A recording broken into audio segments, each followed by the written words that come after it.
Bueno, nos comunican los compañeros de Camón que los lunes previos a las sesiones, el lunes de antes de una sesión, ya sea viernes o sábado, se publicará el artículo de inscripción para que podáis inscribiros a clase presencial a las 10, a partir de las 10 de la mañana. O sea, los lunes a las 10 de la mañana se aparece, digamos, previo a una clase, es cuando uno se puede apuntar para venir. Y ahora, antes de la sesión de José Carlos Robles, vamos a ver un vídeo. Siempre procuramos traer algún vídeo breve. En este caso es el vídeo que hemos proyectado en el Fotonature de La Palma. Esta semana pasada no hubo sesión por compromisos que teníamos adquiridos en el concurso Canson Infinity, un concurso de unos papeles para hacer copia fotográfica en alta calidad. Nos llamaron de jurados. Y por otro lado, pues había unas ponencias en el Fotonature de La Palma y allí presentamos un vídeo muy breve sobre una asociación que es AEFONA. Como os decía, en el foro vamos a dar cabida a todas las asociaciones que quieran venir, ya sean pues, pequeñitas, nos da igual, cualquier tipo de asociación que quiera estar dentro de un entramado grande de usuarios, que lo que buscamos es que se afilien, es decir, que busquen cerca de su población o cerca de su domicilio donde hay una entidad haciendo actividades y preocupándose de la fotografía, pues como herramienta para utilizar, para estar al día de qué sucede en el mundo de la fotografía.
Buenos días a todos, de nuevo en sábado.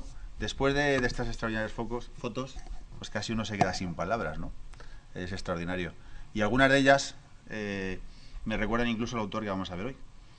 Autor que, por cierto, también guarda cierto paralelismo con lo visto hoy, con las cualidades de la luz. Algunas de las cosas dichas aquí las vamos a poder ver en algunas de sus fotos. Y vamos a hablar de él, de Karl Blossfeld, un fotógrafo alemán. Y para introducirlo, pues una cita extraordinariamente relacionada más con la fotografía de naturaleza tan representativa de AEFONA, como hemos visto. La planta ha de considerarse, decía él, como una estructura auténticamente artística y arquitectónica, pero no se reduce únicamente a un diseño sobrio. Va modelándose, adquiriendo una forma según las leyes de la lógica y el funcionalismo. Con una fuerza primigenia, empuja a todo autor a una forma artística sublime. Esto lo decía él en 1932 en el prólogo de uno de sus 3 libros, que es El maravilloso jardín de la naturaleza. Y este era Karl Blossfeld, una persona, un fotógrafo que llega a la fotografía pues por necesidad, diría yo. Es un caso un tanto similar a Eugene Atget, del que hablábamos la semana pasada, que tampoco se consideraba a sí mismo un fotógrafo. Pues algo similar ocurre con este señor, porque se dedica durante 31 años a impartir una misma asignatura y como instrumento utiliza la fotografía. Es un instrumento para el fin, que es dar clases de modelado, de escultura en Alemania. Nace en 1865 y muere en diciembre de 1932. Nace en un ambiente rural, un ambiente próximo a la naturaleza. Su padre era agricultor, músico, director de orquesta, ayudante de un ayuntamiento también, y de muy joven tuvo contacto en el jardín paterno pues con la naturaleza. Le gustaba pintar, le gustaba, incluso ya hizo sus primeras fotografías en esos primeros años. Estudia bachillerato y empieza a trabajar en una fundición cercana como aprendiz en una fundición donde tiene contacto. Es decir, quizás esos primeros años de su vida marcan el devenir futuro de una forma muy trascendental. Tiene contacto con la naturaleza por un lado y por otro con esa siderurgia y ese tratamiento del metal, buscando enrejados, puertas, donde él ya observa esa sincronía, ese paralelismo entre las formas de la naturaleza y la posterior utilización en las rejas, como podemos observar nosotros pues en nuestras casas, en nuestras ventanas, donde algunas rejas adornan motivos que las coronan muy, muy similares al modelo que nos ofrece la naturaleza. Se traslada a Berlín y empieza a estudiar el Instituto de Artes Aplicadas, y allí conoce a uno de sus profesores, que es Moritz Meurer, y gracias a él pues le comienza un trabajo que le permitirá desarrollar su vertiente artística, fotográfica y posteriormente la docencia, como veremos. Con él viaja a Roma, Grecia, al norte de África, tiene contacto con la antigüedad clásica, con la Grecia clásica, con la Roma clásica, y durante ese periplo viajero, que dura unos 7 años, pues se dedican a catalogar y a recoger y a clasificar un surtido enorme de plantas. Como comentábamos hace un rato, es una rareza. Blossfeld es un fotógrafo único que ha pasado a la historia de la fotografía. Probablemente no existe un libro profundamente que recoja profundamente toda la historia de la fotografía que no hable de él. En sus orígenes, este hombre, con los medios tan rudimentarios que tiene, estamos hablando de 1830 aproximadamente, sorprende la calidad artística y las fotografías, que hay que valorarla en su justo término y en su dimensión. Hemos visto fotos ahí con una iluminación extraordinaria, pero con una tremenda carga tecnológica también que facilita la labor del fotógrafo, no como en aquel entonces, con cámaras rudimentarias y artesanales. Él se fabrica su propia cámara de fuelle y con un par de objetivos consigue los resultados que vamos a ver. Bueno, este dibujo que vemos aquí es un dibujo de uno de sus profesores, y vemos pues precisamente esa imagen, ese dibujo es muy similar a algunas de las fotografías que vamos a ver posteriormente. Maurice Meurer recibe un encargo para renovar la industria, renovar la pujanza, la potencia de Alemania tras las exposiciones universales precedentes, donde en París ha competido con otras potencias de la época, y de alguna manera se ve necesitada Alemania de potenciar un poco esa pujanza, ¿no? Y recurren a él para que redefinan de alguna manera esas estrategias de diseño. Como sabemos, la Bauhaus y algunos otros movimientos alemanes fueron muy importantes y significativos, con una trascendencia histórica a nivel mundial, más allá de la propia fotografía. El campo de la arquitectura, las artes en general, Alemania ejerció una gran influencia, esos movimientos que surgen en la República de Weimar de aquel entonces. Bien, pues ahí comienzan a catalogar sus fotografías. Y algunas de ellas se traducen en esculturas de este tipo, y lo veremos a continuación. Pues esta es una una talla metálica pequeñita con unas hojas de, parece ser de crisantemo. En ese tiempo aprende a recolectar plantas de alguna manera. Él huía de los ramos, no sé, de rosas, de lirios hermosos, y paseando por caminos, por terraplenes, por cerca de su casa, por el campo, recolectaba ejemplares de lo que él decía, o de lo que consideramos malas hierbas, y que él llama plantas proletarias. Y según él, en esas plantas residía la esencia de la belleza, es donde estaban las formas más puras, ¿no? Se dedica, la verdad es que su fotografía tiene un doble trabajo. Por un lado, la preparación minuciosa y detallada de la toma, previamente el trabajo sobre la planta, y después la composición, la luz, disecciona las plantas, las reduce a su mínima esencia, hace series completas y repetidas a lo largo del tiempo, desde su germinación a los posteriores etapas de crecimiento. Buscaba de alguna forma el arquetipo de planta en cada una de sus fotografías. Él no se considera, como Antiet, curiosamente, un fotógrafo y un artista. Durante 31 años se dedica a hacer fotos de plantas. Quizás por esto, en otro tipo de fotografía, como dicen algunos libros, no pasó de ser un mero fotógrafo aficionado a fotos de turismo como las que podemos hacer.